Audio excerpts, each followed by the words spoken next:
Médinatoul Ndiouroul Info, bienvenue, c'est l'heure du journal, tout de suite les titres. Triste nouvelle, le marché Petersen s'est incendié aujourd'hui, vendredi 15 mars.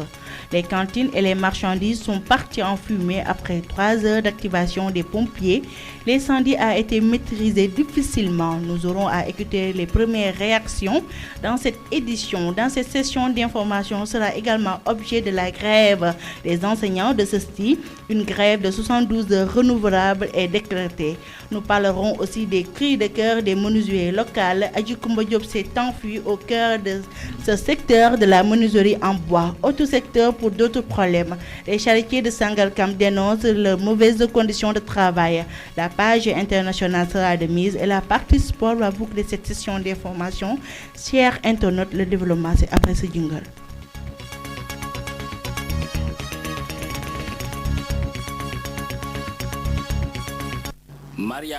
Qui vous dit bonjour. Incendie survenu ce vendredi matin au marché de Petersen de Dakar. Des dégâts matériels ont été enregistrés selon le lieutenant-colonel Pape Michel Diatta. Écoutons son intervention. Donc nous avions été alertés aux environs de 7h35 pour un feu au marché Petersen. Il faut rappeler aussi qu'il y a 6 mois de cela, on n'était pas loin d'ici, au même marché Petersen également, pour un autre feu très violent. Donc quand on est arrivé à 7h35, donc il y avait beaucoup de cantines qui étaient en feu. Donc rapidement, le chef de garde a demandé les renforts qui sont venus d'un peu partout dans la région de Dakar, donc les casernes de la région de Dakar. C'est aux environs de 10h15 que le feu est éteint. Le feu est éteint ne veut pas dire que les opérations sont terminées. Vous voyez, les opérations se poursuivent. On est en train de tout faire pour éviter une reprise de feu. Il faut soulever les décombres, voir à peu près s'il n'y a pas une flamèche par-ci, par-là, et essayer de l'éteindre pour éviter fondamentalement une reprise de feu. On nous appelle encore pour dire qu'il y a encore le feu. C'est pourquoi l'opération va se poursuivre. À l'issue, on va faire des rondes pour nous assurer vraiment à 100% que le feu est véritablement terminé. Est-ce que vous pouvez énumérer les difficultés que vous avez rencontrées sur le terrain? Les difficultés sur le terrain, c'est les difficultés classiques auxquelles les sapeurs-pompiers sont toujours confrontés dans ces cas sinistres-là. Vous voyez, déjà, nos marchés ne sont pas au nord. Vous voyez le déficit d'hydrant, ça c'est la première chose à déplorer. Le sapeur-pompier avec son engin sans eau, ça va être compliqué. C'est pourquoi présentement il y a pratiquement tous les engins en eau des casernes de Dakar sont là, sauf peut-être la banlieue un peu et le fisc qui sont un peu en base arrière. Ces engins sont en base arrière au cas où il y aurait un autre feu qui se déclarerait ailleurs. Mais l'essentiel de nos engins d'incendie sont là, Dakar. Ça veut dire qu'il n'y a pas de bouche d'incendie proche d'ici? Bon, les hydrants quand même c'est un gros souci, pas seulement pour les marchés, mais dans tout Dakar, voire même sur l'étendue du territoire national. Je veux revenir un peu sur les pertes. Les dégâts quand même sont importants, les dégâts matériels je précise. Heureusement pour nous, il n'y a pas de dégâts humains. Vous voyez un peu les magasins qu'il y a ici pour qui connaît Petersen. Les cantines également, il y en a beaucoup et souvent de manière anarchique, ce qui fait que quand même les dégâts sont importants. Et vu les matériaux qui sont utilisés quand même pour faire ces cantines, vous voyez que la propagation va être très rapide. C'est ça qui arrive quand il y a beaucoup de cantines. Les étals sont là, c'est de bois, c'est du matériel composite. Les cantines se trouvant aux abords de la route sont aussi enflammées par l'incendie. Pour l'instant, la source du feu reste inconnue, ainsi que les pertes restent inestimables. Écoutons un marchand de ce marché de Petersen. Bon, l'incendie s'est signalé à 7h45 ou 46 environ. C'était tout simplement un magasin qui avait pris feu. Bon, on l'a vu, tout le monde l'a constaté. Bon, les gens ont appelé les sapeurs-pompiers. Mais en fait, le feu était très rapide. Parce qu'il y avait beaucoup de cantines en vrac. Des bâches, des cantines en vrac, des gargotes. Bon, vous voyez, avec le bois, bon, on ne peut pas arrêter le feu. Bon, aussi, les sapeurs ont venu. Mais notre souci, c'est que... Tardivement peut-être, on peut dire tardivement, mais néanmoins, bon, s'il y avait des bouches d'eau, l'incendie, bon, s'il y avait des bouches d'eau, les sapeurs vraiment auront la possibilité d'atteindre le feu. Ça, je peux le dire. S'il y avait des bouches d'incendie, les sapeurs pourrait éteindre le feu rapidement. Mais malheureusement, il n'y a pas de brousse d'incendie. Bon, ils ont amené une petite voiture. Après, ils ont retourné avant d'amener les grosses voitures et de l'eau. Bon, le feu a dépassé vraiment. Il y a beaucoup de cantines. Beaucoup de cantines sont brûlées. Beaucoup de magasins aussi sont brûlés. Quel appel lancez-vous à l'État?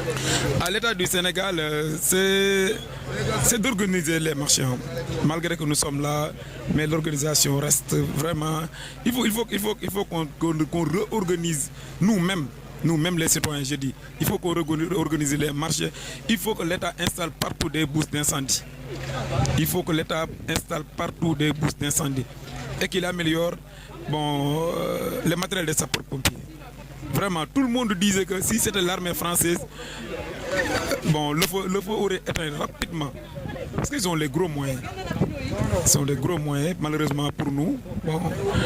Mais alhamdoulilah, alhamdoulilah, on peut dire alhamdoulilah. Que de dégâts matériels, pas de mort. Le ministre de l'Intérieur, Aly Ngouille Ndiaye, et le maire de Dakar Plateau, Aliou Ndoye, se sont rendus sur place. Parlons actuellement de l'éducation. La section SAES-SESTI a décrété un mot d'ordre de débrayage de 72 heures renouvelables ce vendredi 15 mars 2019. Après avoir constaté le refus de signer le protocole d'accord entérinant les engagements pris en charge des médiateurs de l'UCAD par la directrice du SESTI, Koussan Traoré Sall, lors des négociations du 26 février 2019. La concurrence est rude entre les meubles importés et les meubles locaux. Les menuisiers du Sénégal déplorent cette situation et interpellent les autorités compétentes. Leurs propos sont recueillis par Adji Koumba Diop.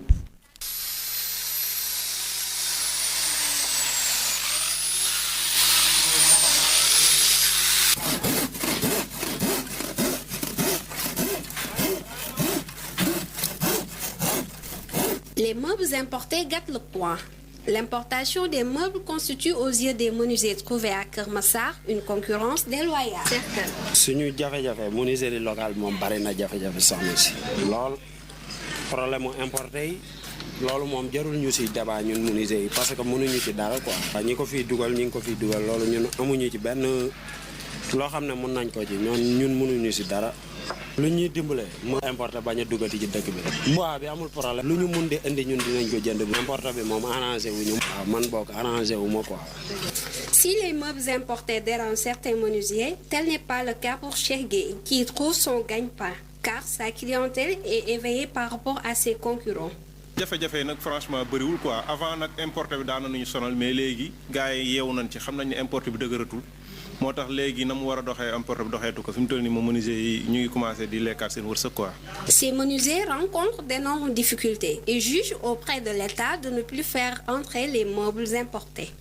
La concurrence est rude. L'État du Sénégal doit prendre les devants pour faciliter le travail des menuisiers afin de promouvoir la consommation locale. Les charretiers situés au garage de Sangalkam exigent une place fixe pour mener à bien leur travail. Écoutons leur réaction au micro de notre rédaction à Bassam. léeg-léeg daal dana am sama wërsëg daal. xam nga affaire saret moom kenn mënu ko xam xale yi moom bu ñu demee mën jàng métier nañ dem jàng métier. waaw ñun nag ay mag lañu ñun dañoo liggéey. J'ai pas de problème avec ce métier. Je le fais depuis 3 ans. C'est avec le revenu de la charrette que je gagne mon vie. S'il y a des chantiers, c'est le moment où je gagne plus. J'aimerais bien qu'on nous aménage une place pour mieux exercer mon métier de charretier. Il faut que les autorités nous aident avec des financements. Ce sera la bienvenue.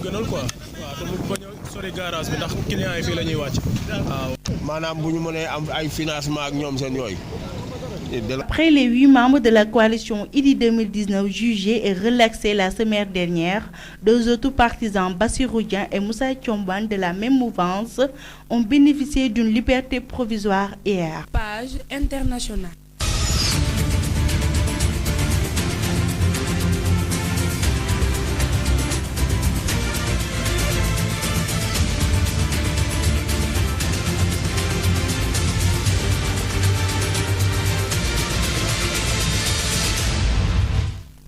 En RDC, Macron appelle Tshisekedi à prouver son alternance. Le président français est en déplacement en Afrique de l'Est. Emmanuel Macron appelle son homologue congolais Félix Tshisekedi à prendre son autonomie. Au Kenya, la Banque africaine de développement BAD promet 25 milliards de dollars en faveur du climat d'ici 2025. Plus de 4000 partisans, chefs d'État, de gouvernement, institutions et ONG ont participé à la 3e édition du One Planning Summit. Cette négociation s'est tenue à Nairobi, au Kenya, jeudi 14 mars. En Australie, 40 personnes tuées et 20 autres blessées. C'est le bilan provisoire dans les attaques de mosquées de Nouvelle-Zélande. Ardern, le Premier ministre, indique que l'un de ces tireurs d'une de ces mosquées est un extrémiste d'origine australienne. Ceci met fin à cette page internationale. Direction à la partie sport. Page sport.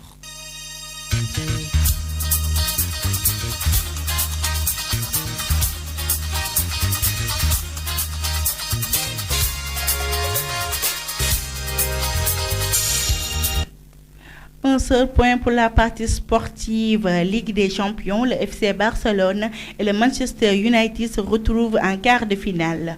Et le choc anglo-anglais réunira le Tottenham et le Manchester City.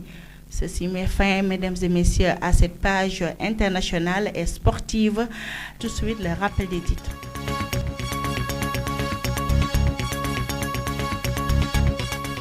Au cours de cette édition, vous avez écouté la triste nouvelle, le marché Petersen s'est incendié aujourd'hui, vendredi 15 mars. Les cantines et les marchandises sont partis en fumée.